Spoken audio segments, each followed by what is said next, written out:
الحمد لله رب العالمين والصلاة والسلام على نبينا محمد وعلى آله وأصحابه وسلم تسليما كثيرا أما بعد فالسلام عليكم ورحمة الله وبركاته. Ceci c'est une explication plus détaillée de la première introduction de notre livre Usul al-Salasatu wa Adillatuha.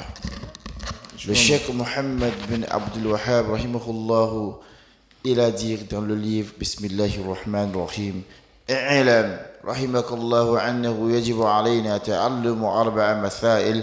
الأولى العلم وهو معرفة الله ومعرفة نبيه ومعرفة الدين الإسلام بالأدلة. Le cheikh, il a commencé son livre par ce que les savants appellent al-basmala, c'est-à-dire le fait de dire Bismillahirrahmanirrahim pour 2 raisons. La première raison, il a recopié le livre d'Allah qui est Al-Qur'an al-Karim, où toutes les sourates qui ont été révélées au prophète Muhammad sallallahu alayhi wa sallam ont commencé par Bismillahirrahmanirrahim, sauf sourate Tawbah. La deuxième raison, le cheikh a recopié aussi la sunna de notre prophète Muhammad Rasulullah sallallahu alayhi wa sallam, parce que le prophète sallallahu alayhi wa sallam, à son temps, lorsqu'il voulait envoyer ou bien lorsqu'il envoyait des lettres aux différentes rois des différentes contrées qui l'entouraient, pour les inviter à l'islam, il débutait toujours ses lettres par Bismillahirrahmanirrahim. Muhammadin. Aussi, le cheikh a pris de hadith où le prophète Muhammad sallallahu alayhi wa sallam a dit: toute chose qui ne commence pas par la Bismillahirrahmanirrahim est dépourvue de la miséricorde d'Allah subhanahu wa ta'ala. Donc la leçon que nous allons tirer là, c'est que si nous voulons faire quelque chose et qu'on espère la miséricorde d'Allah subhanahu wa ta'ala dans cette chose, il faudrait qu'on devance toujours cette chose par la basmala, c'est-à-dire le fait de dire Bismillahirrahmanirrahim ou Bismillah. Alors, que veut dire Bismillahirrahmanirrahim? La préposition ba qui est mise avant le Bismillah, c'est une préposition qui en réalité nous amène à dire que le cheikh est en train de dire par là Bi'iznillah, c'est-à-dire par tous les plus beaux noms et attributs d'Allah. Lui veut commencer ce qu'il veut faire là. Et ceci, c'est un livre qu'il a écrit. Alors, les savants disent, ça sous-entend Bi'iznillah Oktub. Donc, celui qui veut manger, qui dit Bismillah, ça sous-entend Bi'iznillah Sa'aktub, c'est-à-dire par tous les plus beaux noms et attributs d'Allah subhanahu wa ta'ala. Je veux commencer par manger, ou bien je veux commencer par écrire, ou bien je veux. Ça dépend de ce que la personne veut faire. Ar-Rahman, ça veut dire le tout miséricordieux. Et comme l'ont dit les savants, cette miséricorde englobe toutes les créatures qu'Allah subhanahu wa ta'ala a créées sans exception. C'est une miséricorde qui concerne toutes les créatures sans exception. Et parmi ces miséricordes, il y a le fait qu'Allah subhanahu wa ta'ala nous a accordé beaucoup de ni'ma, entre autres. Le fait nous a permis de manger, il nous a permis de respirer, de voir, il nous permet de marcher sur sa terre sans difficulté, etc., etc. Et cette miséricorde englobe toutes les créatures d'Allah subhanahu wa ta'ala. Que cette créature soit mécréant ou pas, ça les concerne. Allah subhanahu wa ta'ala les a fait cette miséricorde-là. Par contre, Ar-Rahim, le très miséricorde, la Rahma qui est, comme l'ont dit les savants, c'est une miséricorde qui est réservée uniquement aux croyants le jour du jugement dernier. Et c'est quoi cette miséricorde? C'est le fait qu'Allah subhanahu wa ta'ala va nous juger le jour du jugement dernier.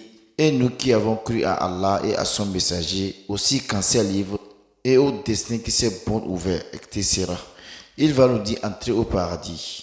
Qu'Allah subhanahu wa ta'ala nous fasse compter parmi ceux-là. Amin ya Rabbil Alamin. Comme l'ont dit les savants, le nom Ar-Rahman, seul Allah subhanahu wa ta'ala peut le porter. Lorsqu'une créature d'Allah subhanahu wa ta'ala veut porter ce nom, il doit précéder ce nom-là de quoi? De Abdu. Ça veut dire Abdur Rahman. Par contre, Ar-Rahim, toutes les créatures d'Allah subhanahu wa ta'ala peuvent porter ce nom.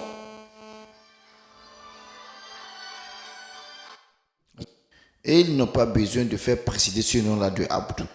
Pourquoi? Parce que les savants ont dit, Allah subhanahu wa ta'ala, lorsqu'il a voulu parler de son prophète dans le Saint-Coran, il a dit: لَقَدْ جَاءَكُمْ رَسُولٌ مِّنْ أَنفُسِكُمْ عَزِيزٌ عَلَيْهِ مَا عَنِتُّمْ حَرِيصٌ عَلَيْكُمْ بِالْمُؤْمِنِينَ رَءُوفٌ رَحِيمٌ.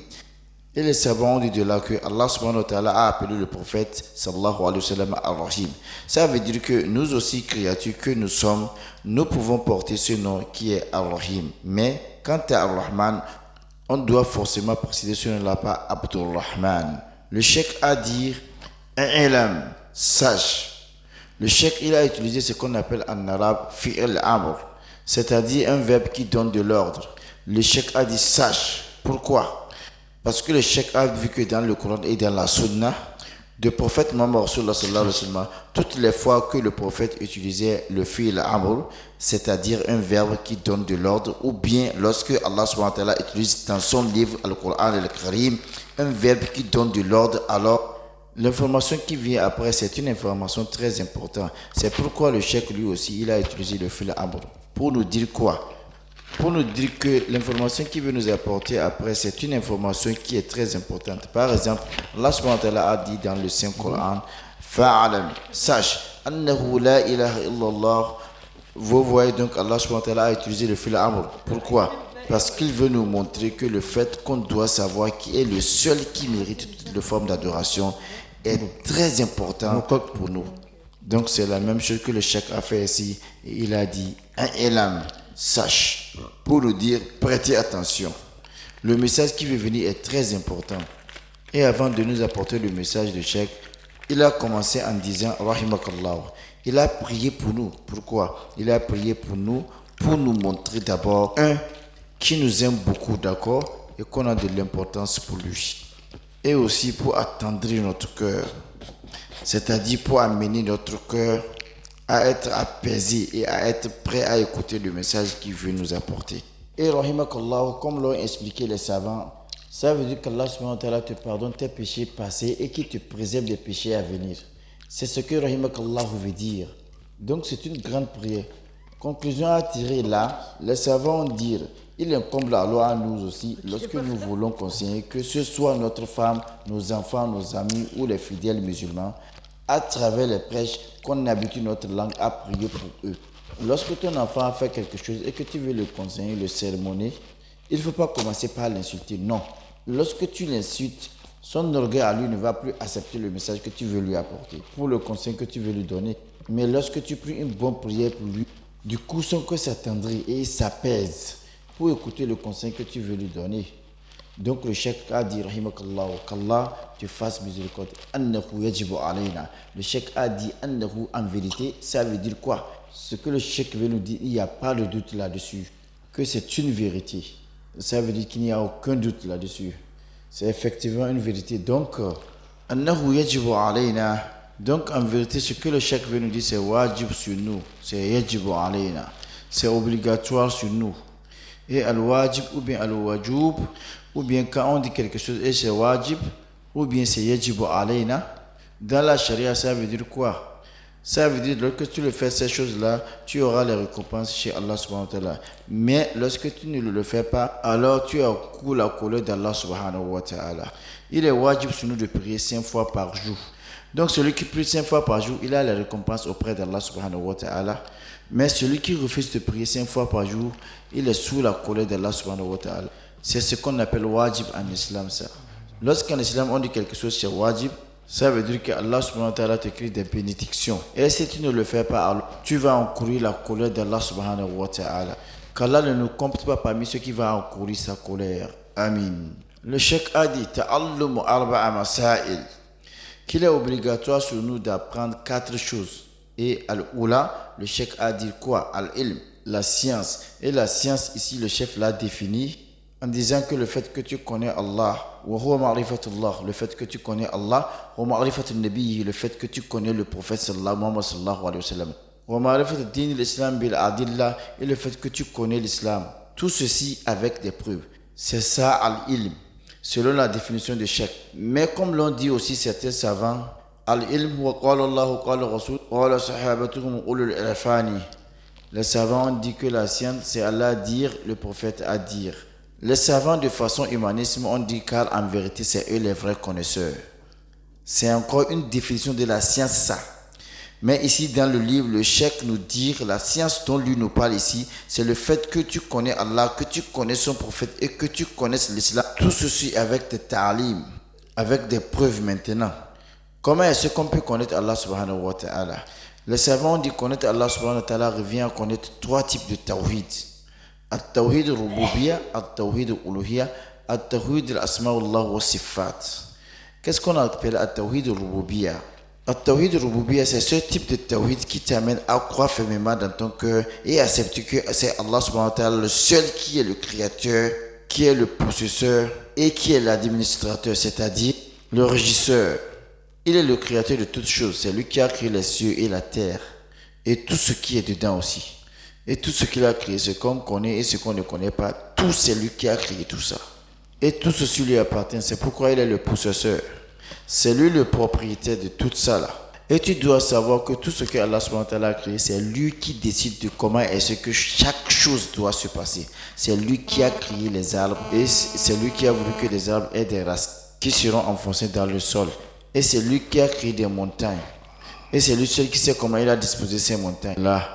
Et personne d'autre ne l'a aidé dans tout ceci. Donc tu dois savoir que Allah il est le seul à créer et il est le seul à posséder et il est le seul à dire comment chaque chose doit se passer. C'est pourquoi on dit il est le créateur, possesseur et le régisseur. Il n'a pas d'associé dans cela. C'est ça qu'on appelle Tawhid al-Rububiyya.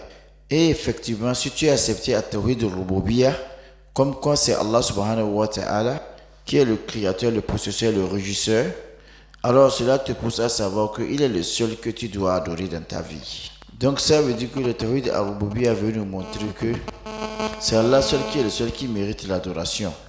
Donc tu dois croire fermement dans ton cœur que en dehors d'Allah subhanahu wa ta'ala, on ne doit adorer personne d'autre. Encore, quelle que soit la personne, quelle que soit son importance, quelle que soit sa valeur dans ce bas monde, on ne doit pas l'adorer. On ne doit pas l'associer à Allah subhanahu wa ta'ala dans notre adoration. Car quelle que soit son importance, il ne peut rien créer dans ce bas monde. Et il ne peut pas être le régisseur en ce qui concerne ce bas monde. Et il ne peut aucunement être le régisseur en ce qui concerne ce bas monde aussi. Et aussi, tu dois savoir que Allah subhanahu wa ta'ala, il a les plus beaux noms et les plus beaux attributs qu'il sait à lui seul. Il n'a pas d'associé à cela. Parmi ces noms encore, nous venons de le dire tout à l'heure, il est Ar-Rahman. Et ce nom, c'est un nom qui revient uniquement à lui seul. Allah subhanahu wa ta'ala. Et personne n'est associé à lui dans ce nom-là. Donc la miséricorde dont on parle ici, c'est lui qui pense que en dehors d'Allah subhanahu wa ta'ala, il a une créature en cette terre qui a la même miséricorde et qui peut donner cette même miséricorde comme Allah subhanahu wa ta'ala. Celui-là, il a associé quelque chose à Allah subhanahu wa ta'ala dans son adoration et il a fait du shirk qui est un grand péché en islam. Nous demandons qu'Allah subhanahu wa ta'ala de nous préserver. Amen. Bismillah, le cheikh dans le livre, il a bien détaillé ça devant. Lorsqu'on va arriver sur cette partie, on va bien détailler ces trois types de tawhid, inshallah. Ce qui est important à savoir, c'est que lorsqu'on veut connaître Allah subhanahu wa ta'ala, ça revient à étudier ces trois types de tawhid. At-tawhid al-rububiyya, tawhid al-uluhiyya, wa tawhid asma Allah wa sifat. Wa ma'rifat al-nabi, connaître le prophète sallallahu alayhi wa sallam revient à apprendre sa vie, sa biographie. Il est qui? Il est né quand? Comment est-ce qu'il a vécu jusqu'à sa mort? Le musulman qui veut connaître le prophète sallallahu alayhi wa sallam, il doit étudier sur sa vie. Il doit étudier l'histoire de sa biographie. C'est très important, car ce n'est que comme ça qu'on pourra l'aimer et qu'on pourra suivre sa sunna aussi. Aimer le prophète sallallahu alayhi wa sallam est une adoration aussi. Le musulman qui n'est pas Allah subhanahu wa ta'ala et son prophète plus que toute chose au monde, comme l'ont dit les savants, il n'est pas encore un musulman. Donc aimer le prophète sallallahu alayhi wa sallam plus que tout au monde, plus que ta propre personne, tes enfants, tes biens, ta femme, etc. C'est obligatoire sur tout musulman. C'est une adoration. Et on ne peut aimer le prophète sallallahu alayhi wa sallam de cette manière que si on connaît l'histoire de sa vie. On ne peut aimer quelqu'un que si on le connaît bien. Que si on connaît son histoire, comment il a vécu, comment il est resté dans sa vie, etc. C'est en connaissant tous ces détails de la personne qu'on finira par l'aimer. C'est pourquoi les savants disent, celui qui veut bien comprendre la sunna du prophète sallallahu alayhi wa sallam, celui qui veut aimer le prophète Muhammad sallallahu alayhi wa sallam, comme il le faut, il est obligatoire sur lui d'apprendre la biographie de notre prophète Muhammad sallallahu alayhi wa sallam. Nous demandons qu'Allah subhanahu wa ta'ala nous facilite cela. Amin ya rabbil alamin. Wa ma'rifatu din al-islam bil adillah. Alors connaître la religion qui est l'islam revient, comme l'ont dit les savants, à étudier les piliers de l'islam. Arkan al-islam. Et nous savons que ces piliers sont au nombre de 5. Ash-shahadatani, as-salat, as-siyam, az-zakat. D'accord? Et le fait qu'il faut faire le hajj. Mais lorsque tu as les moyens. Donc celui qui veut connaître c'est quoi l'islam, en fait, il doit étudier les piliers de l'islam. Car c'est en étudiant ces piliers de l'islam, bismillah ta'ala, qui doit connaître c'est quoi en réalité l'islam. Et alhamdulillah, le cheikh a développé tous ces thèmes dans le livre. Quand on va arriver là, on va bien détailler ça, bismillah ta'ala. Et le cheikh maintenant, il a fini en disant bil adillah. Et donc tout ceci, tu dois connaître Allah avec tes preuves. Et tu dois aussi connaître l'islam avec tes preuves. Et les preuves chez nous, Ahl Sunnah wa Jama'a, c'est quoi? C'est le Coran et la Sunna du prophète Muhammad sallallahu alayhi wa sallam. Bifahim salaf salih. C'est-à-dire, on doit connaître les preuves là et on doit les tirer du Coran. C'est-à-dire la parole d'Allah et de la Sunna de notre prophète Muhammad sallallahu alayhi wa sallam. Et ceci selon la compréhension des premiers musulmans, c'est-à-dire des Sahaba, les pieux prédécesseurs. Car le problème que nous avons aujourd'hui, si aujourd'hui il y a assez de groupes qui se sont créés en islam, on a les Ikhwan, on a les Jama'at al-Tabli par là, on a les Ahmadiyya par là, on a les Shia par là, on a les Kubriya par là, on a les Sofia par là, on a les Tijaniya par là, et eux tous se réclament être des musulmans. C'est parce que les délits, on ne les prend pas des compagnons. Mais oui, eux tous ils utilisent le Coran, eux tous ils utilisent la Sunna, c'est-à-dire les hadiths du prophète sallallahu alayhi wa sallam. Mais le problème se trouve au niveau de la compréhension. Comment est-ce qu'ils comprennent les versets du Coran? Comment est-ce qu'ils comprennent les hadiths du prophète Muhammad sallallahu alayhi wa sallam? Est-ce qu'ils comprennent ça à leur manière ou bien est-ce qu'ils comprennent de la manière dont les compagnons nous ont expliqué ça? Car en réalité, c'est d'eux que nous devrions prendre des compréhensions. Nos compagnons, ils étaient là avec le prophète sallallahu alayhi wa sallam au moment où les révélations venaient. Ils ont assisté aux révélations avec le prophète Muhammad sallallahu alayhi wa sallam. Ils ont vécu avec le prophète sallallahu alayhi wa sallam tellement ils ont adoré Allah subhanahu wa ta'ala comme le prophète les a enseignés. Que Allah subhanahu wa ta'ala du haut des cieux, il a dit radiyallahu anhu wa radu anhu. Il a dit, lui il a agréé et eux aussi en retour, ils ont agréé ce que Allah subhanahu wa ta'ala a dit. De eux du haut des cieux, Allah subhanahu wa ta'ala a ordonné à l'ange Jibril alayhi salatu wa salam de venir dire au prophète sallallahu alayhi wa sallam que tel compagnon entrera dans le paradis. Pourquoi? Parce qu'ils ont suivi le prophète Muhammad sallallahu alayhi wa sallam sans rien ajouter, sans rien le trancher. C'est pourquoi nous aussi, si nous voulons comprendre le Coran et la Sunna, nous devons le comprendre de la manière dont les compagnons l'ont compris.